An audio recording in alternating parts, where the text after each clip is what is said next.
নিরপেক্ষ ও প্রভাবমুক্তভাবে কাজ করছে জাতিসংঘের অনুসন্ধানী দল, জানালেন মুখপাত্র রাভিনা। মিলেছে আলামত নষ্টের চেষ্টা করার প্রমাণ। মানবাধিকার লঙ্ঘনের প্রমাণ ধ্বংস করার চেষ্টার প্রমাণ পেয়েছি আমরা, যাতে মৃত্যুর কারণ দুর্ঘটনাজনিত হিসেবে উল্লেখ করা হয়। অকাট্য প্রমাণ হিসেবে কাজে লাগবে জাতিসংঘের দলিল, জানালো ট্রাইব্যুনালের প্রসিকিউশন। বাহিনীগুলোর বিষয়ে সুপারিশ নিয়ে আলোচনা করবে সরকার। জাতিসংঘের অনুসন্ধানের প্রমাণ হয়েছে শেখ হাসিনার গণহত্যা ও ফ্যাসিস্ট আচরণ, মন্তব্য মির্জা ফখরুলের। বিচারের জন্য ফিরিয়ে দিতে দিল্লির প্রতি আহ্বান। আমরা আজকে এখান থেকে চাইব যে ভারত সরকার তাকে ফেরত দিয়ে বাংলাদেশ সরকারের হাতে দেবে এবং তাকে এখানে বিচারের আওতায় নিয়ে আসা হবে। ডিসেম্বরেই হতে পারে সংসদ নির্বাচন, দুবাইতে বলেছেন প্রধান উপদেষ্টা। ঐকমত্য কমিশনের সুপারিশে জুলাই চার্টার বাস্তবায়নের পর সিদ্ধান্ত।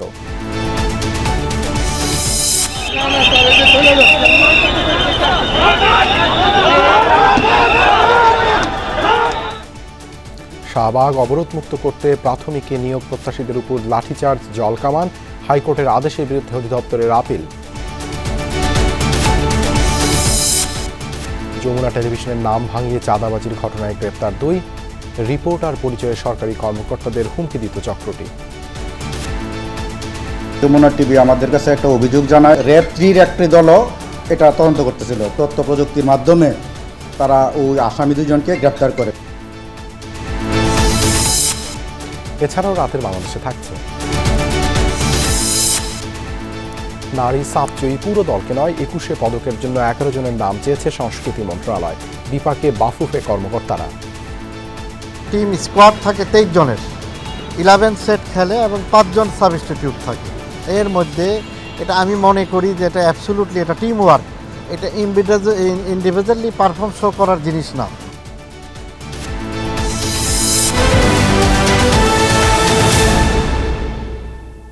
এতক্ষণ শিরোনাম দেখছিলেন, আর আপনাদের সঙ্গে আছি আমি দেবাশিস রঞ্জন সরকার। Akij Bashir brings the true 700 ppm clear glass in Bangladesh. Akij Bashir glass. July আগস্টের ঘটনাবলী তদন্তে সম্পূর্ণ নিরপেক্ষ ও রাজনৈতিক প্রভাবমুক্তভাবে কাজ করেছে জাতিসংঘের অনুসন্ধানী দল। যমুনা টেলিভিশনকে বিশেষ সাক্ষাৎকারে জানিয়েছেন জাতিসংঘের মানবাধিকারের মুখপাত্র রাভিনা শামদাসানি। বলেছেন, দালিলিক প্রমাণ সংগ্রহের পরেই জানা গেছে সরকার প্রধানের সরাসরি নির্দেশ ছিল গণহত্যায়। এমনকি তৎকালীন নিরাপত্তা কর্মকর্তারা নির্যাতনের প্রমাণ ধ্বংসের চেষ্টা চালিয়েছে। জাতিসংঘের সুপারিশ, বাংলাদেশ যেন এই বিষয়টি আন্তর্জাতিক অপরাধ আদালতে পাঠায়। আহমেদ রেজা জানাচ্ছেন বিস্তারিত। জুলাই আগস্ট ঘটনাবলীর 230টিরও বেশি সাক্ষাৎকার, 153টি মেডিকেল ফরেন্সিক, 1000-এর উপর ফটো ভিডিও ও 959টি অভিযোগ বিশ্লেষণ করে জাতিসংঘের অনুসন্ধানী দল। বুধবার প্রতিবেদন প্রকাশে 1400-র উপর মানুষ নিহতের ঘটনার প্রমাণ মিলেছে বলে জানায় সংস্থাটি, যার মধ্যে শিশু 12%। প্রতিবেদনের মূল লক্ষ্য ও অনুসন্ধান পদ্ধতি নিয়ে যমুনা টেলিভিশনকে জাতিসংঘের মানবাধিকার বিষয়ক মুখপাত্র রাভিনা শামদাসানি জানান, কোনো ধরনের প্রভাব ছিল না তদন্ত দলের উপর। সত্য উদ্ঘাটনে কাজ করেছে সম্পূর্ণ নিরপেক্ষ থেকে। আমাদের একমাত্র লক্ষ্য ছিল বাংলাদেশের মানবাধিকার রক্ষা ও উন্নয়নে সহায়তা করা। আমরা 230-এর বেশি সাক্ষাৎকার নিয়েছি। ভুক্তভোগী, প্রত্যক্ষদর্শী, চিকিৎসক, আইনজীবী, সাবেক ও বর্তমান সরকারি কর্মকর্তাদের সঙ্গে কথা বলেছি। তথ্য যাচাই করার জন্য আমরা ডিজিটাল ফরেনসিক বিশ্লেষণ, চিকিৎসা ফরেনসিক বিশ্লেষণ এবং অস্ত্রের ব্যবহারের পরীক্ষা নিরীক্ষা করেছি। আন্দোলন দমাতে ও শিক্ষার্থীদের উপর সরাসরি অস্ত্র চালানোর নির্দেশনা ছিল তৎকালীন সরকার প্রধানের। এ সংক্রান্ত দালিলিক প্রমাণ আছে তদন্ত দলের কাছে। We had testimony from former officials about the former prime minister's involvement. আমরা দলিল প্রমাণ সংগ্রহ করেছি। সেখানে দেখা গেছে যে আন্দোলন দমনে উচ্চ পর্যায়ের নির্দেশ ছিল। একাধিক সূত্র থেকে পাওয়া তথ্য একসাথে মিলিয়ে আমরা প্রতিবেদনটি প্রস্তুত করেছি।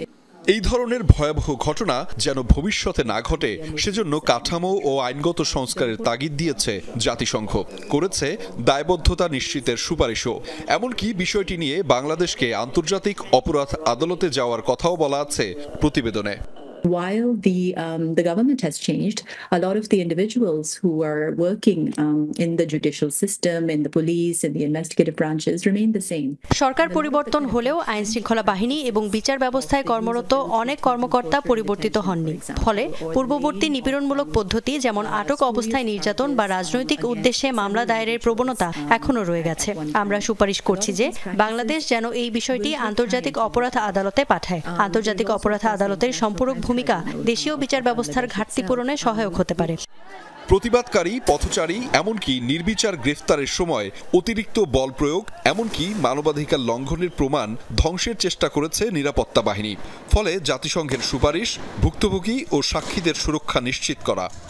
We did hear that from a witness with inside knowledge, security officials have sought to destroy evidence of torture, for example.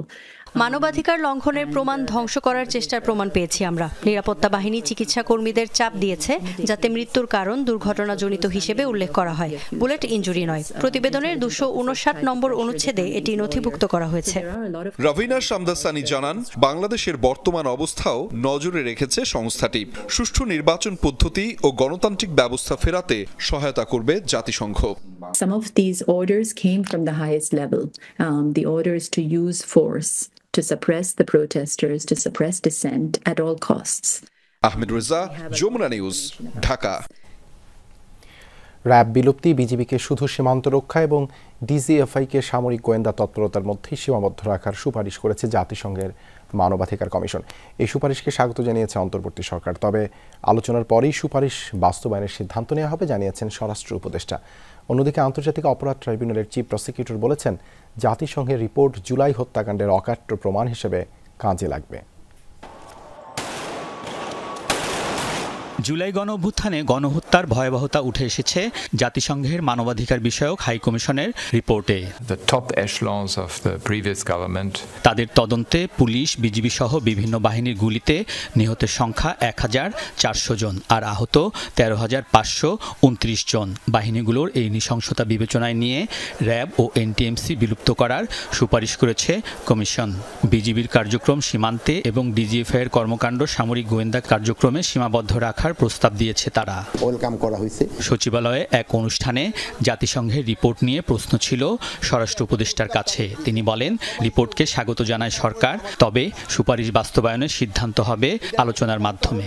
এটা তো একটা প্রস্তাব তাদের দিছে, আমরা সবাই বসবো, বসার পরে যে আমাদের ডিসিশন এটা জানাবো। বাট আমরা তো এই যে তাদের এই ইনকোয়ারিটা আমরা তো সবাই তো স্বাগতম জানিয়েছি, এটা তারা একটা ভালো কাজ করছে। তারপরে আমরা বসে আমরা একটা ডিসিশন নেব। জুলাই গণহত্যার বিচারের ক্ষেত্রে ইউএন মানবাধিকার কমিশনের রিপোর্ট গুরুত্বপূর্ণ দলিল হিসেবে কাজ করবে বলে মনে করেন আন্তর্জাতিক অপরাধ ট্রাইব্যুনালের প্রধান কৌশলী। বলেন, গণহত্যায় জড়িত বাহিনীর সদস্যদের প্রত্যেকের বিচার করা হবে। যারা এই সমস্ত অপরাধী বাহিনীর মধ্যে থেকে অপরাধে সম্পৃক্ত ছিলেন তাদেরকে বিচার করার একমাত্র উপযুক্ত ফোরাম হচ্ছে আন্তর্জাতিক অপরাধ ট্রাইব্যুনাল। যে সমস্ত অফিসাররা এই ঘটনার সাথে জড়িত ছিল বলে প্রাথমিক তথ্য প্রমাণে পাওয়া যাবে, জাতিসংঘ সুপারিশ করেছে প্রত্যেককে সাসপেন্ড করার জন্য, ফেয়ার এবং ইম্পার্শিয়াল ট্রায়াল যাতে হতে পারে। গণহত্যায় জড়িত বাহিনীর সদস্যদের চিহ্নিত করে চাকরিচ্যুত করারও আহ্বান জানিয়েছেন চিফ প্রসিকিউটর। এ সময় তিনি কথা বলেন মৃত্যুদণ্ডের বিপক্ষে জাতিসংঘের মানবাধিকার কমিশনের অবস্থান ও সুপারিশ নিয়েও। মৃত্যুদণ্ডের ব্যাপারটা যেটা আছে সেটা তারা বলেছেন একটা মোরাটোরিয়াম, অর্থাৎ এক ধরনের মৃত্যুদণ্ড যদিও দেওয়াও হয় সেটা যাতে স্থগিত রাখা হয় এরকম একটা প্রস্তাব করেছেন। এইটার সুযোগ যেহেতু আমাদের ট্রাইব্যুনালের বিচারকদের হাতে ক্ষমতা আছে, তারা কি ধরনের দণ্ড দেবেন কি দেবেন না সেই বিষয়টা পরে দেখা যাবে। চিফ প্রসিকিউটর বলেন, আন্তর্জাতিক মানদণ্ড রক্ষা করেই বিচার হবে জুলাই গণহত্যাকারীদের। আলমগীর স্বপন, যমুনা নিউজ, ঢাকা। শেখ হাসিনাকে ফেরত দিতে ভারত সরকারের কাছে দাবি জানিয়েছে বিএনপি। দেশে এনে বিচার নিশ্চিতের কথা বলেছেন বিএনপি মহাসচিব মির্জা ফখরুল ইসলাম আলমগীর। গুলশানে চেয়ারপারসনের কার্যালয়ে ঢাকাস্থ ব্রিটিশ ভারপ্রাপ্ত হাই কমিশনারের সঙ্গে বৈঠক শেষে সাংবাদিক আলমগীর গুলশানে চেয়ারপারসনের কার্যালয়ে ঢাকাস্থ ব্রিটিশ ভারপ্রাপ্ত হাই কমিশনারের সঙ্গে বৈঠক শেষে সাংবাদিকদের তিনি বলেন, জাতিসংঘের প্রতিবেদনে প্রমাণিত হয়েছে শেখ হাসিনা ফ্যাসিস্ট ও গণহত্যা চালিয়েছে। আনুপাতিক হারে ভোট ও জাতীয় নির্বাচনের আগে স্থানীয় সরকার নির্বাচনের বিরোধিতা করেন বিএনপি মহাসচিব। জুলাই অভ্যুত্থানে পতিত সরকারের ভূমিকা নিয়ে বুধবার প্রতিবেদন প্রকাশ করে জাতিসংঘের মানবাধিকার কমিশন। সেই প্রতিবেদনে সত্য উদ্ঘাটিত হয়েছে বলে মনে করে বিএনপি। প্রবলেমটা হচ্ছে আমাদের জাতিসংঘ যখন বলে তখন আমরা সবাই সেগুলো বিশ্বাস করি, আর যখন আমরা রাজনৈতিক দলগুলো বলি তখন আপনার অনেকেই বিশ্বাস করতে চায় না। গুলশানে দলের চেয়ারপারসনের কার্যালয়ে সংবাদ সম্মেলনে মহাসচিব মির্জা ফখরুল ইসলাম আলমগীর বলেন, এই প্রতিবেদনে পতিত সরকার প্রধানের গণহত্যা ও ফ্যাসিস্ট আচরণের প্রমাণ মিলেছে। এটা প্রমাণিত হয়ে গেছে যে হাসিনা একজন ফ্যাসিস্ট এবং তিনি এই দেশের মানুষের অত্যাচার করেছেন, নির্যাতন করেছেন, গণহত্যা করেছেন। তাকে অবিলম্বে আমরা আজকে এখান থেকে চাইব যে ভারত সরকার তাকে ফেরত দিয়ে বাংলাদেশ সরকারের হাতে দেবে এবং তাকে এখানে বিচারের আওতায় নিয়ে আসা হবে, তাকে এবং তার সঙ্গে যারা সহযোগী ছিল তাদের সকলকে। এটাই হচ্ছে আমাদের প্রত্যাশা। Not us to will decide যে কোন পার্টি নিষিদ্ধ হবে, কোন পার্টি কাজ করবে, কোন পার্টি কাজ করবে না। People will decide. আনুপাতিক হারে নির্বাচন এবং জাতীয় নির্বাচনের আগে স্থানীয় সরকার নির্বাচন নিয়ে কমিশনে জামায়াত ইসলামীর দাবি নিয়েও প্রতিক্রিয়া জানান বিএনপি মহাসচিব। বলেন, এর কোনোটাই সমর্থনযোগ্য নয়। অত্যন্ত একেবারে জোরালোভাবে বিরোধী। আনুপাতিক হারে নির্বাচনের কোনো ব্যবস্থাকে আমরা সমর্থন করবো না, কারণ এখানকার মানুষ এটাতে অভ্যস্ত না। স্থানীয় নির্বাচনটা জাতীয় নির্বাচনের আগে হবে, এটাতেও আমরা একেবারেই একমত নই। এগুলো তো আমরা সমস্ত রাজনৈতিক বিবেচনার দেশকে আরও ভঙ্গুর অবস্থায় নিয়ে যাওয়ার একটা পরিকল্পনা ছাড়ার কিছু নয়। নির্বাচনটা হওয়া দরকার দুটো কারণে প্রধানত। একটি হচ্ছে বাংলাদেশে একটি স্থিতিশীলতা ফিরিয়ে নিয়ে আসা, অন্যদিকে একটা গভর্নেন্স চালু করা। কথা বলেন প্রধান উপদেষ্টার আয়নাঘর পরিদর্শন নিয়েও। কিছু লোককে তারা সেখানে দেখে নিয়েছিল যে বিভিন্ন সময় তাদেরকে দিয়ে জঙ্গি নাটক সাজাবে। ভুলে গেছেন নাকি আপনারা? এর আগে গুলশানে চেয়ারপারসনের কার্যালয়ে ভারপ্রাপ্ত ব্রিটিশ হাইকমিশনার জেমস গোল্ডম্যানের সঙ্গে বৈঠক করেন বিএনপি মহাসচিব। সংবাদ সম্মেলনে মির্জা ফখরুল জানান, লন্ডনে দলের ভারপ্রাপ্ত চেয়ারম্যান তারেক রহমানের সঙ্গে বৃহস্পতিবারই বৈঠক করছেন বাংলাদেশে নিযুক্ত ব্রিটিশ হাইকমিশনার সারা কুক। কবে নির্বাচন হচ্ছে এ ব্যাপারে সকলের আগ্রহ সবচেয়ে বেশি থাকে। সাইফুদ্দিন রবিন, যমুনা নিউজ, ঢাকা। সরকারের উচ্চ পর্যায়ের নির্দেশনা পেলে শেখ হাসিনাকে ফেরাতে ভারতকে আবারও তাগাদা দেবে বাংলাদেশ। এই তথ্য জানিয়ে পররাষ্ট্র মন্ত্রণালয় বলছে, এখন পর্যন্ত এ সংক্রান্ত ঢাকার চিঠির কোনো জবাব দেয়নি দিল্লি। জুলাই আগস্ট হত্যাকাণ্ড নিয়ে জাতিসংঘের রিপোর্ট প্রকাশের পর শেখ হাসিনাকে ফেরাতে দিল্লির উপর নৈতিক চাপ বেড়েছে বলেও ধারণা বাংলাদেশের। সরকারের নির্দেশনা পেলে কূটনৈতিক চাপ বাড়াতেও মন্ত্রণালয় কাজ করবে বলে জানান মুখপাত্র। জাতিসংঘ ফ্যাক্ট ফাইন্ডিং মিশনের রিপোর্টে উঠে এসেছে, জুলাই আগস্ট আন্দোলনে পলাতক শেখ হাসিনার সরাসরি গুলির নির্দেশ সহ রাষ্ট্রীয় নির্মমতার ভয়াবহতা। শতাধিক শিশুসহ ১,৪০০ মানুষের মৃত্যু ও হাজারো আহত মানুষের কষ্টের জন্য রিপোর্টে দায়ী করা হয়েছে বিগত আওয়ামী লীগ সরকারের কর্তা ব্যক্তিদের। পররাষ্ট্র মন্ত্রণালয়ের নিয়মিত ব্রিফিংয়ে আসে প্রধান অভিযুক্ত শেখ হাসিনাকে ভারত থেকে ফেরানোর প্রসঙ্গ, যদিও এখন পর্যন্ত দিল্লিকে লেখা চিঠির কোনো জবাব মেলেনি।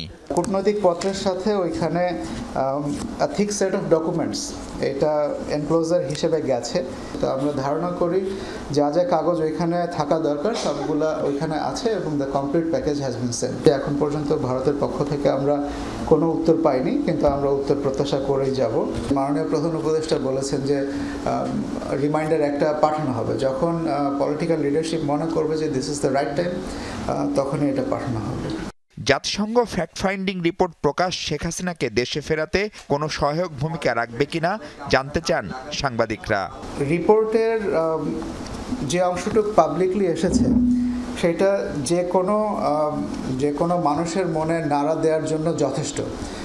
সুতরাং আমি বলবো যে আপনার প্রশ্নের উত্তর আমার এই স্টেটমেন্টের মধ্যে লুকিয়ে আছে। চাপ তৈরি হবে কি না এটা আপনি আমার এই স্টেটমেন্ট থেকে ডিডিউস করতে পারবেন। তারপরে ফরেন ফ্রেন্ডসদের কাজে লাগানোর বিষয়, এই বিষয়ে সরকারের উচ্চ পর্যায়ে আলোচনা করে সিদ্ধান্ত নেওয়া হবে বলে আমি মনে করি।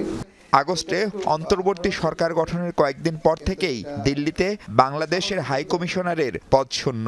পেশাদার একজন কূটনীতিককে সেখানে নিয়োগ দিয়ে নাম পাঠালেও এখনো তা নিয়ে দিল্লির অনাপত্তি আসেনি ঢাকায়। সম্মতি জানানো বা এগ্রিমো কনভে করার জন্য কোনো সুনির্দিষ্ট সময়সীমা নাই। আমরা সেই উত্তরের জন্য অপেক্ষা করছি। মাহফুজ মিশু, যমুনা নিউজ, ঢাকা। জাতীয় ঐকমত্য কমিশনের সুপারিশের ভিত্তিতে জুলাই চার্টার বাস্তবায়নের পর এবছরের ডিসেম্বরে নির্বাচন হতে পারে। দুবাইতে ওয়ার্ল্ড গভর্নেন্স সামিটে এমনটাই জানান ডক্টর মোহাম্মদ ইউনূস। এ সময় তিনি বৈশ্বিক চ্যালেঞ্জ মোকাবেলায় তার দৃষ্টিভঙ্গি আর আন্তর্জাতিক ইস্যুতে বাংলাদেশের অবস্থান তুলে ধরেন। এবারের সম্মেলনে সরকারগুলোর মধ্যে কার্যকর অংশীদারিত্ব, বৈশ্বিক মতবিনিময় ও সহযোগিতা বৃদ্ধির মাধ্যমে সরকার ও জনগণের মধ্যে সম্পর্ক দৃঢ় করার লক্ষ্য নির্ধারণ করা হয়েছে। বুধবার সংযুক্ত আরব আমিরাতের দুবাইয়ে গভর্নমেন্টস সামিট 2025-এর প্লেনারি সেশনে যোগ দেন প্রধান উপদেষ্টা। সেশনটি পরিচালনা করেন CNN-এর বেকি অ্যান্ডারসন। এ সময় এক প্রশ্নের জবাবে প্রধান উপদেষ্টা বলেন, জাতীয় ঐকমত্য কমিশনের সুপারিশের ভিত্তিতে জুলাই চার্টার বাস্তবায়নের পর এবছরের ডিসেম্বরেই হতে পারে জাতীয় সংসদ নির্বাচন। So now we have what we call consensus building commission. So that we go to the political parties and so on, see which are the recommendations all agree, so that we take that as a charter and then implement that and hold an election. Election will be held as early as probably December of this year. সেশনে আরেক প্রশ্নের জবাবে বলেন, জাতিসংঘের মানবাধিকার commission যে report প্রকাশ করেছে তা স্বস্তির। এখন আর পৃথিবীকে আলাদা করে শেখ হাসিনা ও তার সরকারের অপকর্মের ব্যাপারে বলতে হবে না। Human Rights published just a report on Bangladesh, documenting everything I just said about the killing, about the disappearance of people, torture chambers, how students were shot by the police and army under the order of the Prime Minister. So they vividly recorded that. So we don't have to go and tell the public and the world that, look, we are saying that these are all fabricated. So we have a United Nations document on that. So that's a relief. এর আগে প্রধান উপদেষ্টার সাথে সাক্ষাৎ করেন সংযুক্ত আরব আমিরাতের স্বাস্থ্যমন্ত্রী আব্দুর রহমান বিন মোহাম্মদ আল ওয়াইস। বাংলাদেশ ও সংযুক্ত আরব আমিরাত সম্পর্ক আরও ঘনিষ্ঠ হবে এবং দুই দেশ বাণিজ্য, ব্যবসা ও স্বাস্থ্য খাতে সম্পর্ক সম্প্রসারণ করবে এমন আশাবাদ জানান তিনি। এ সময় 10 লাখের বেশি বাংলাদেশি আমিরাতে কাজ করায় দেশটির প্রতি কৃতজ্ঞতা জানান ডক্টর ইউনূস। এর আগে ওয়ার্ল্ড গভর্নমেন্ট সামিটে যোগ দিতে বাংলাদেশ সময় বুধবার দিবাগত রাত 1:30টায় দুবাই ইন্টারন্যাশনাল এয়ারপোর্টে পৌঁছান প্রধান উপদেষ্টা। 2 দিনের সংক্ষিপ্ত সফর শেষে শুক্রবার প্রধান উপদেষ্টার দেশে ফেরার কথা রয়েছে। তানভীর সিদ্দিক, টিপু, যমুনা নিউজ। পুরো বিশ্ববাসী আয়নাঘর দেখার পরও ফ্যাসিবাদী শক্তি সেটা অস্বীকার করার মতো নির্লজ্জ অবস্থান নিচ্ছে বলে মন্তব্য করেছেন উপদেষ্টা আসিফ মাহমুদ। বিকেলে ঢাকা বিশ্ববিদ্যালয়ের কেন্দ্রীয় খেলার মাঠে তারুণ্যের উৎসবের সমাপনী অনুষ্ঠানে বক্তব্যকালে এমন মন্তব্য করেন তিনি। বলেন, ইতিমধ্যে ফ্যাসিবাদীদের গণহত্যা আন্তর্জাতিকভাবে ডকুমেন্টেড হয়েছে, আন্তর্জাতিকভাবে ডকুমেন্টেড হবে আয়নাঘরও। তিনি আরও বলেন, যারা গুম খুন করে ক্ষমতায় টিকে ছিল তারা আজীবন জনগণের শত্রু হিসেবে বিবেচিত হবে। তরুণদের উদ্দেশ্যে আসিফ মাহমুদ বলেন, তরুণরা জেগে থাকলে পথ হারাবে না বাংলাদেশ।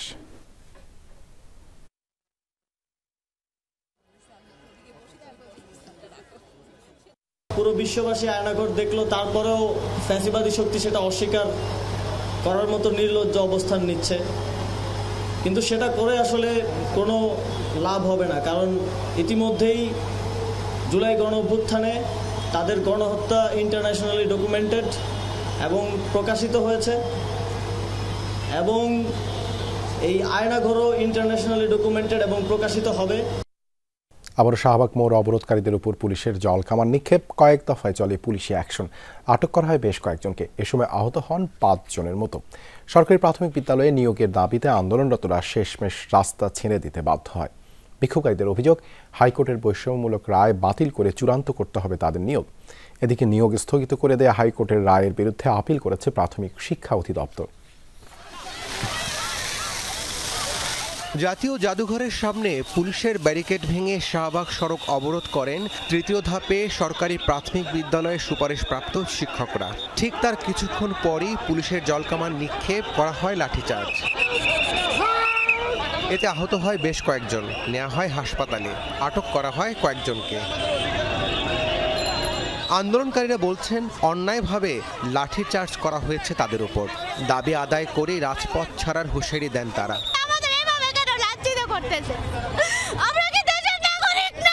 দেখছেন আমাদের উপর পুলিশ কি করতেছে? পুলিশ এখনো মানুষ হয় নাই, বোনেরা সব অজ্ঞান হয়ে যেতেছে। আমরা প্রতিবাদ জানাই, ধিক্কার জানাই। আমরা কেন তৃতীয় ধাপে বৈষম্যের শিকার হব? তবে পুলিশি প্রতিরোধে আন্দোলনরতরা আর দাঁড়াতেই পারেননি শাহবাগের সড়কে, ছত্রভঙ্গ করে দেওয়া হয় তাদের। পুলিশ বলছে যারাই শাহবাগের মতো জায়গায় জনদুর্ভোগ সৃষ্টি করবে তাদের বিরুদ্ধেই ব্যবস্থা নেওয়া হবে। সে কোনো বৈষম্য না, এখানে যারাই আসবে, যারাই এখানে জনদুর্ভোগ তৈরি করবে তাদের উপরে আমরা একই পদক্ষেপ নিই। এর আগে টানা ৮ম দিনের মতো কাফনের কাপড় পরে জাতীয় জাদুঘরের সামনে অবস্থান নেন চাকরি প্রার্থীরা। বলেন রাষ্ট্রীয় প্রশাসনে বৈষম্যের শিকার হচ্ছেন তারা। কেন তাদের দাবি মানা হবে না, তোলেন সেই প্রশ্ন। যখন আমরা বিদ্যালয়ে যোগদানের জন্য অপেক্ষার প্রহর গুনছি, ঠিক তখনই আমাদেরকে বলা হয়ে গেল আমরা সবাই বাতিল। এটা কি একটা প্রহসন না? এটা কি আমাদের সাথে অন্যায় না? আমাদের এই অধিকার ফিরিয়ে দেওয়া না পর্যন্ত আমরা আমাদের কর্মসূচি এইভাবে চালিয়ে যাব। অসুস্থ মেয়ে বাসায় রেখে এসে আজ গত 8টা দিন ধরে এখানে আমরা অবস্থান করছি। কাপড়ের কাপড় নিয়ে আমি আজকে 8টা দিন যাবত রাস্তায় শুয়ে আছি। গেল বৃহস্পতিবার ঢাকা ও চট্টগ্রাম বিভাগে সরকারি প্রাথমিক বিদ্যালয়ে সুপারিশপ্রাপ্ত ৬,৫৩১ জনের ফল বাতিল করে হাইকোর্ট। এরপর থেকেই শাহবাগে লাগাতার অবস্থান কর্মসূচি পালন করেন তারা। সিদ্দিকী, যমুনা নিউজ, ঢাকা। ভবিষ্যতে ফ্যাসিবাদী শাসনের শঙ্কা মোকাবেলায় উপায় হচ্ছে শক্তিশালী গণতন্ত্র প্রতিষ্ঠা এবং তা স্থায়ী করা। ক্ষমতাসীনদের জবাবদিহিতার জন্য প্রতিষ্ঠান তৈরি ও সেগুলোর স্বাধীনতা নিশ্চিত করা প্রয়োজন বলেও জানিয়েছেন সংবিধান সংস্কার কমিশনের প্রধান ডক্টর আলী রিয়াজ। সংবাদ সম্মেলনে তিনি বলেন, প্রধানমন্ত্রী পদের একছত্র ক্ষমতার হ্রাস, বিচার বিভাগের বিকেন্দ্রীকরণ, ক্ষমতার প্রাতিষ্ঠানিক ভারসাম্য প্রতিষ্ঠা সহ 7টি বিষয়ে গুরুত্ব দিয়ে বিবেচনা করেছে কমিশন। সংবিধান সংস্কার কমিশনের প্রতিবেদন নিয়ে সংসদ ভবনের এলডি হলে সংবাদ সম্মেলন করেন কমিশন প্রধান ডক্টর আলী রিয়াজ। জানান, সংস্কার নিয়ে সারা দেশের মানুষের মতামত নেওয়া হয়েছে। লিখিত বক্তব্য দিয়েছে 25টি রাজনৈতিক দল ও 3টি জোট। এছাড়াও সিভিল সোসাইটির প্রতিনিধি ও সংবিধান বিশেষজ্ঞ সহ সংশ্লিষ্টদের মতামত পর্যালোচনা করে তৈরি করা হয়েছে প্রতিবেদন। 2024 সালের ছাত্র জনতার গণ অভ্যুত্থানের মধ্য দিয়ে প্রকাশিত প্রতিবেদনে 1971 সালের স্বাধীনতা যুদ্ধের মহান আদর্শ এবং 2024 সালের গণ অভ্যুত্থানের জন আকাঙ্ক্ষার প্রতিফলন স্বরূপ সংবিধান ও রাষ্ট্রের মূলনীতি হিসেবে সাম্য, মানবিক মর্যাদা, সামাজিক সুবিচার, বহুত্ববাদ ও গণতন্ত্র প্রস্তাব, প্রধানমন্ত্রীর পদের ক্ষমতা হ্রাস সহ 7টি বিষয়ে গুরুত্ব দেওয়া হয়েছে। প্রধানমন্ত্রী পদের একচ্ছত্র ক্ষমতা হ্রাস করার পরামর্শ দিয়েছে। 4, অন্তর্বর্তী সরকার কাঠামোর সুনির্দিষ্ট প্রস্তাব উপস্থাপন করেছে। 5, বিচার বিভাগের বিকেন্দ্রীকরণের প্রস্তাব করেছে। ভবিষ্যতে ফ্যাসিবাদী শাসনের শঙ্কা মোকাবেলায় ক্ষমতাসীনদের জবাবদিহিতার জন্য প্রতিষ্ঠান তৈরির সুপারিশ করেছে সংবিধান সংস্কার কমিশন। একই সাথে নির্বাচনের লড়ার বয়সসীমা 21 বছর করার পক্ষে মত দিয়েছে তারা। ভবিষ্যতে ফ্যাসিবাদী শাসনের শঙ্কা মোকাবেলায় ক্ষমতাসীনদের জবাবদিহিতার জন্য প্রতিষ্ঠান তৈরির সুপারিশ করেছে সংবিধান সংস্কার কমিশন। একই সাথে নির্বাচনের লড়ার বয়সসীমা 21 বছর করার পক্ষে মত দিয়েছে তারা। শক্তিশালী গণতন্ত্র তৈরি এবং তাকে স্থায়ী করতে হলে ভবিষ্যতে ফ্যাসিবাদী শাসনের আশঙ্কা মোকাবেলার উপায় হচ্ছে ক্ষমতাসীনদের জবাবদিহিতার জন্য প্রতিষ্ঠান তৈরি করা। সংবিধান সহ 6 সংস্কার কমিশনের সুপারিশগুলো নিয়ে অধিক পর্যবেক্ষণ ও পর্যালোচনার জন্য প্রধান উপদেষ্টার নেতৃত্বে 7 সদস্যের জাতীয় ঐক্যমত্যের কমিশন গঠন করেছে অন্তর্বর্তী সরকার। তাওহিদ মিথুন, যমুনা নিউজ, ঢাকা।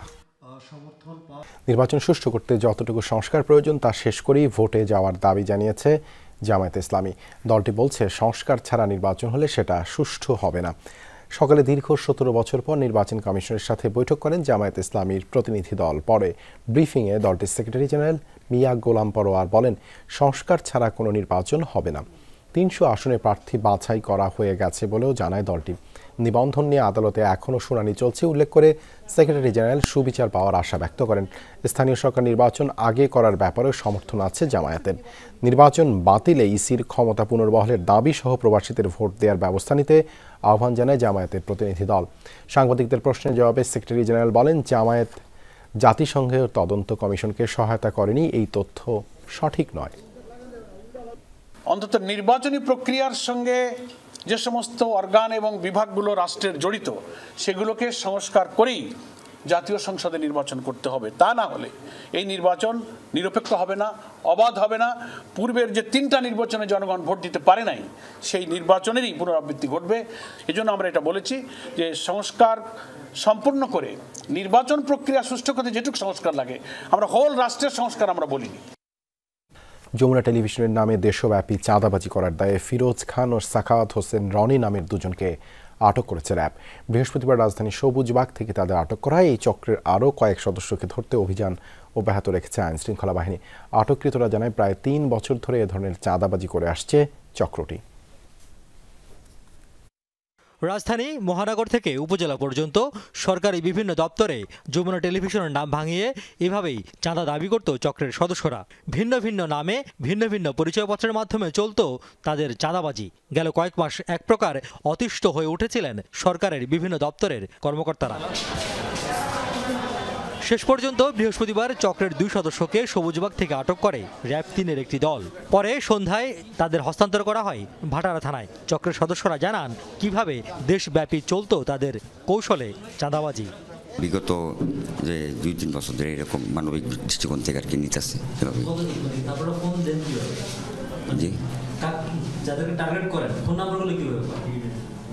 না টার্গেট তো না, এটা দেখা গেছে এটা তথ্য উপাদান থেকে আর কি নাম্বারগুলো কালেকশন করে। পুলিশ জানায় যমুনা টেলিভিশন কর্তৃপক্ষের দায়ের করা লিখিত অভিযোগের প্রেক্ষিতে তাদের আটক করা হয়। যমুনা টিভি আমাদের কাছে একটা অভিযোগ জানায়, লিখিত একটা অভিযোগ দেয়, যে অভিযোগে ছিল যে ওনাদের আইডি কার্ড এবং যমুনা টিভির নাম ইউজ করে যমুনা টিভি আমাদের কাছে একটা অভিযোগ জানায়, লিখিত একটা অভিযোগ দেয়, যে অভিযোগে ছিল যে ওনাদের আইডি কার্ড এবং যমুনা টিভির নাম ইউজ করে কতিপয় কিছু লোকজন অনৈতিক সুবিধা এবং অর্থ দাবি করে আসতেছিল। মামলাটা আমরাও তদন্ত করতেছিলাম এবং ভাটারা থানার পাশাপাশি র্যাব 3-র একটি দলও এটা তদন্ত করতেছিল। তখন তাদের তদন্তের প্রেক্ষিতে বিভিন্ন আইটির মাধ্যমে ওই তথ্য প্রযুক্তির মাধ্যমে তারা ওই আসামি 2জনকে গ্রেপ্তার করে আমাদের থানা কাছে হ্যান্ডওভার করে। আমরা এই 2জন আসামিকে আমাদের হেফাজতে বুঝে নিই। আসামিদের নাম হলো, একজনের নাম ফিরোজ খান আর একজনের নাম হলো সাখাওয়াত হোসেন। চক্রের আরও বেশ কয়েক সদস্যকে আটকে অভিযান চলমান আছে বলে জানান কর্মকর্তারা। রিয়াজ রায়হান, যমুনা নিউজ, ঢাকা। নারী সাপ জয়ী পুরো দলকে নয় 21 পদকের জন্য বাফুফের কাছে 11 জনের নাম চেয়েছে সংস্কৃতি বিষয়ক মন্ত্রণালয়। এ নিয়ে রীতিমতো বিপাকে পড়েছে দেশের ফুটবলের অভিভাবক সংস্থাটি। সমস্যা নিরসনে পদক্ষেপ গ্রহণের কথা জানান নারী সাপ দলের head of delegate Tipu Sultan. দেশের জন্য বয়ে আনা এমন অর্জনে পুরো দলের অবদান আছে বলে মনে করেন তিনি। টানা 2বার সাফ চ্যাম্পিয়নশিপে শ্রেষ্ঠত্বের মুকুট ধরে রেখে এরই মধ্যে নিজেদের শক্তিমত্তার কথা জানান দিয়েছে বাংলাদেশ নারী ফুটবল দল। পুরস্কার স্বরূপ প্রথমবারের মতো দল হিসেবে 21 পদকে মনোনীত হয় সাবিনা আফিদারা। তবে বিপত্তি বাধে অন্য জায়গায়। পদক বিতরণী অনুষ্ঠানে যোগ দিতে 11 জনের নাম চেয়ে বাফুফেকে চিঠি দিয়েছে মন্ত্রণালয়, যা নিয়ে রীতিমতো বিপাকে পড়েছে বাংলাদেশ ফুটবল ফেডারেশন। সমস্যা নিরসনে মন্ত্রণালয়ের সাথে যোগাযোগ করা হচ্ছে বলে জানিয়েছেন নারী সাফ দলের head of delegate Tipu Sultan. স্পোর্টসের উপরে যারা স্টাডি করে, অ্যানালাইসিস করে, ওখানে স্পোর্টসের লোক আমার মনে হয় না খুব একটা বেশি আছে। যদি তারা এই ব্যাপারে তৎপর থাকতো এবং তাদের অভিজ্ঞতা থাকতো, তারা অবশ্যই স্কোয়াডের কথাই বলে দিত বা কন্টিজেন্টের কথা। এখন এদের সাথে আমাদের জিএস সাহেবের সাথে ফেডারেশনের সাথে কি আলোচনা হয়, আমার মনে আলোচনা করেই সিদ্ধান্ত নিবে। 11 জনের নাম জমা দিতে বলায় প্রশ্ন উঠছে কোন একাদশের নাম জমা দেবে বাফুফে। কেননা দলের প্রয়োজনে বিভিন্ন সময় পরিবর্তন আনেন কোচ। কোচিং স্টাফ সহ দলটার সদস্যই ছিল 31 জন। কোন বিবেচনায় কোন ফুটবলারের নাম পাঠাবে বাফুফে, এ নিয়েও তৈরি হচ্ছে ধূম্রজাল। অ্যাবসলুটলি কন্টিজেন্ট থাকে 32 জনের, সেখানে টিম স্কোয়াড থাকে 23 জনের। 11 সেট খেলে এবং 5 জন সাবস্টিটিউট থাকে। এর মধ্যে এটা আমি মনে করি যে এটা অ্যাবসলুটলি এটা টিম ওয়ার্ক, এটা ইন্ডিভিজুয়ালি পারফর্ম শো করার জিনিস না। টিম ওয়ার্ক যেহেতু সবাই স্ব স্থান থেকে যার যার জায়গা থেকে অত্যন্ত তার মেধা দক্ষতা দিয়েই টিমকে আগায় নেওয়ার সকল প্রক্রিয়া সম্পন্ন করে। সেই সাথে প্রশ্ন উঠছে গোলাম রব্বানী ছোটনের অধীনে জেতা প্রথমবারের মতো সাফজয়ী দল নিয়েও। দেশের জন্য প্রথম গর্বের উপলক্ষ আনা দলটা কি বাদ যাবে এবারে তালিকা থেকে, যদিও এই নিয়ে কোনো আনুষ্ঠানিক বক্তব্য জানা যায়নি। ফুটবলাররা নিজেদের মেধা ও দক্ষতায় সাফল্য এনেছে বলে জানান টিপু সুলতান। এবারের সাফ জয় পুরো দলের পদক পাওয়ার বিষয়টি ভেবে দেখতে সংশ্লিষ্টদের প্রতি আহ্বান জানান তিনি। যদি উপদেষ্টা মণ্ডলীর থেকে তারা আরেকবার চিন্তা করে ভেবে দেখে ফুল কন্টিজেন্টকে, এখানে হেড অফ ডেলিগেশন থেকে শুরু করে টিম ম্যানেজার, আপনার coach, head coach, trainer, physio, এবং টোটাল স্কোয়াডটা এবং আমরা বলবো টোটাল কন্টিজেন্টটাকে যদি দেয়া হয় তাহলে তারা সম্মান বোধ করবে। রাষ্ট্রের জন্য, দেশের জন্য 11টা মেয়ে সব কিছু সফলতা এনে দিয়েছে এরকম না, এটা টিম ওয়ার্ক কাজ করে, সকল ক্ষেত্রে সবার প্রয়োজন হয়। এই টিম ওয়ার্ক কাজ করার ফলে এই রেজাল্টগুলো এসেছে। একদিকে চলছে কোচ ইস্যুতে 18 নারী ফুটবলার বিদ্রোহ, তাদেরকে ছাড়াই 36 জনের সাথে চুক্তি করেছে বাফুফে। এখন প্রশ্ন উঠছে, সাংগঠনিক দক্ষতা দেখিয়ে পরিস্থিতি থেকে পুরো দলকে সম্মানের সুযোগ করে দিতে পারবে কি দেশের ফুটবলের অভিভাবক সংস্থাটি? নাসিফ শুভ, যমুনা স্পোর্টস, ঢাকা। প্রতি বছর অমর একুশে গ্রন্থমেলায় 3 থেকে 4 হাজার নতুন বই প্রকাশিত হয়, যার অধিকাংশই কবিতার। লেখক প্রকাশকরা বলছেন, নতুন প্রজন্মের কাছে দিন দিন বাড়ছে কবিতা পড়ার আগ্রহ, বেড়েছে লেখকও। তবে বাস্তবতা হলো তরুণ প্রজন্মের একটি বড় অংশই কবিতা বিমুখ। আলামিন হক অহনের প্রতিবেদন। নিখোঁজ বিজ্ঞপ্তি কাব্যগ্রন্থের এই লেখকের দ্বিতীয় বই এটি। এর আগেরটিও ছিল কবিতার বই, যা গত বছর প্রকাশিত হয়েছিল। প্রথম কাব্যগ্রন্থ ছিল সে নেই, তো সে নেই একজন ব্যক্তি মিসিং, তো তারই ধারাবাহিকতায় আমি এটা দিয়েছি নিখোঁজ বিজ্ঞপ্তি, অর্থাৎ আমি সারা পৃথিবীতে বিজ্ঞপ্তিটা দিয়েছি যেন আমি তাকে খুঁজে পাই। নতুন এই লেখকের কাছে প্রশ্ন ছিল, দেশে প্রকাশিত বইয়ের অধিকাংশই কেন কবিতার হয়? মনে করি বর্তমান সময়ের বা বর্তমান প্রজন্মের ছেলেমেয়েরা এরা মানে আগের লোকের তুলনায় এরা অনেক বেশি পড়ে, বেশি জানে, বেশি ভাবে। লিখতেছে যারা, তারা তাদের ভাবনাগুলোকে সবার ভিতরে ছড়িয়ে দিতে চায়, যে কারণে আমার মনে হয় যে কবিতার বই বাজারে বেশি আসে আর কি, এবং কবির সংখ্যাটা বেশি হচ্ছে। এ তো গেল লেখকের ভাবনা, পাঠকরা কি বলছেন? কমিক্স বুকস আমার খুবই পছন্দ, আর হুমায়ুন আহমেদের বইয়ের সব পড়ি। কবিতা তেমন পড়া হয় না, সাহিত্য টাইপের বই আর এগুলোই পড়া হয়। হরর থ্রিলার টাইপসের বই পড়তে পছন্দ করি। কবিতার বই আমিও পড়ি না তেমন। মানে কবিতার প্রতি এতটাই নেই, আমিও মেইনলি গল্পের বই পড়ি। অনেক স্টলেই কবিতার বইয়ের খোঁজে ঢু মারছেন ক্রেতারা, তবে প্রকাশিত বইয়ের অনুপাতে তা খুবই কম। আমার পছন্দ কবিতা পড়তে, এমনকি আমি বিভিন্ন লেখকের কবিতা পড়তে স্বাচ্ছন্দ্য বোধ করি এবং পড়ি। আমার অনেক কালেকশন আছে। যখনই সময় পাই হচ্ছে ইসলামিক বই পড়তেও পছন্দ করি, আবার কবিতাও পড়ি টুকটাক। শুক্রবার পবিত্র শবে বরাত উপলক্ষে 1.5 ঘন্টা কমিয়ে সন্ধ্যা 7:30টায় বন্ধ হবে মেলার গেট, খুলবে শনিবার সকাল 11টায়। আমিন হক অহন, যমুনা নিউজ, ঢাকা। সাবেক অর্থমন্ত্রী আ.হ.ম মোস্তফা কামাল ও তার পরিবারের নামে 167 কোটি 56 লাখ টাকার অবৈধ সম্পদ এবং 850 কোটি টাকার অস্বাভাবিক লেনদেনের অভিযোগে পৃথক 4টি মামলা করেছে দুর্নীতি দমন কমিশন। দুদকের প্রথম মামলায় আ.হ.ম মোস্তফা কামালের বিরুদ্ধে অভিযোগ, ক্ষমতার অপব্যবহার করে জ্ঞাত আয়ের উৎসের সাথে সঙ্গতিবিহীন 27 কোটি 52 লাখ টাকার সম্পদ করেছেন তিনি। এছাড়াও নিজ ও প্রতিষ্ঠানের নামে বিভিন্ন ব্যাংকে 32টি অ্যাকাউন্টে 446 কোটি 42 লাখ টাকার সন্দেহজনক লেনদেনের অভিযোগও আছে। দ্বিতীয় মামলায় আসামি তার স্ত্রী কাশ্মীরি কামাল। অভিযোগ 44 কোটি 11 লাখ 62,146 টাকার সম্পদ অর্জনের। আরও আছে 26 কোটি 64 লাখ টাকার সন্দেহজনক লেনদেনের অভিযোগ। 27 কোটি 52 লক্ষ টাকার বেশি মূল্যের সম্পদের মালিকানা অর্জন এবং তার নিজ ও ব্যবসায়িক 32টি অ্যাকাউন্টের মাধ্যমে 446 কোটি টাকারও বেশি সন্দেহজনক লেনদেন। আরও 2 মামলায় তাদের মেয়ে নাফিসা কামালের বিরুদ্ধে 62 কোটি 14 লাখ 77 হাজার টাকা ও কাশফি কামালের বিরুদ্ধে 31 কোটি 78 লাখ টাকার জ্ঞাত আয় বহির্ভূত সম্পদের কথা বলা হয়েছে। 2 বোনের ব্যক্তিগত ও ব্যবসায়িক অ্যাকাউন্টে 376 কোটি 71 লাখ টাকার সন্দেহজনক লেনদেন পেয়েছে দুদক। নিজে এবং তার পরিবারের সদস্যবৃন্দ এই অসাধু উপায়ে অর্জিত সম্পদ জ্ঞাতসারে স্থানান্তর, রূপান্তর এবং হস্তান্তর করার অপরাধে তাদের সকলের বিরুদ্ধে পৃথক পৃথকভাবে মামলা রুজুর সিদ্ধান্ত গৃহীত হয়েছে। সংস্থাটি জানায়, অবস্থান নিশ্চিত হলে গ্রেপ্তার করা হবে সাবেক অর্থমন্ত্রী মুস্তফা কামাল সহ তার পরিবার ও দুদক মামলার অন্য আসামিদেরও।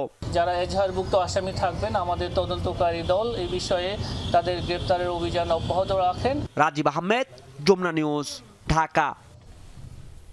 ভারতের মণিপুরে চলমান অস্থিতিশীলতার জেরে মুখ্যমন্ত্রীর পদত্যাগের পর জারি হয়েছে রাষ্ট্রপতি শাসন।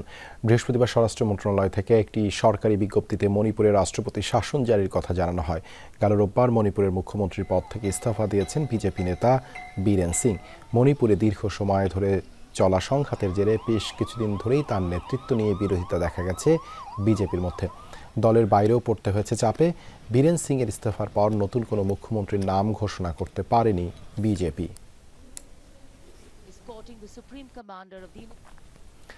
যুক্তরাষ্ট্রের নবনির্বাচিত জাতীয় গোয়েন্দা প্রধান তুলসী গাবার্ডের সাথে সাক্ষাৎ করেছেন ভারতের প্রধানমন্ত্রী নরেন্দ্র মোদী। বুধবার ওয়াশিংটন ডিসিতে অবতরণের পরেই এই গোয়েন্দা প্রধানের সাথে সাক্ষাৎ করেন তিনি। এটি যুক্তরাষ্ট্র সফরে তার প্রথম বৈঠক। মোদী জানান, তাদের মধ্যে যুক্তরাষ্ট্র ও ভারতের বন্ধুত্বপূর্ণ সম্পর্ক নিয়ে আলোচনা হয়েছে।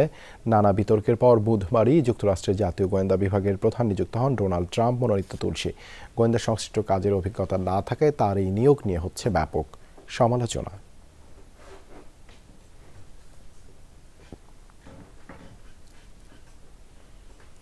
এই ছিল রাতের বাংলাদেশে। এতক্ষণ আমাদের সাথে থাকার জন্য ধন্যবাদ সবাইকে।